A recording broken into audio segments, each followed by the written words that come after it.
and I fully admit that, okay, the averages are very clearly the average, but to account for the exceptions, you could just say disadvantages stronger, taller, heavier people have over physically weaker, lighter, and shorter people.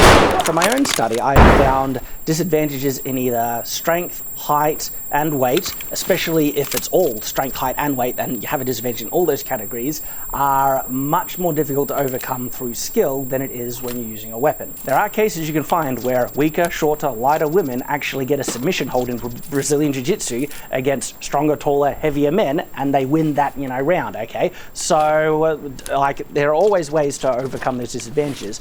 Now, when it's adapted into movies, fantasy, role-playing games, and all those things, well, there's a lot of things that you kind of need to take into account. There's superpowers, for one, okay? Fancy, fantasy-based martial arts that we see in a lot of kind of Asian cinema is basically a superpower, okay, which evens the playing field in those movies and stuff. Perfectly fine as well, though even I will admit my belief is very unsuspended when I see an actress who is not trained in martial arts, and so their technique just sucks from the get-go, right? And they are like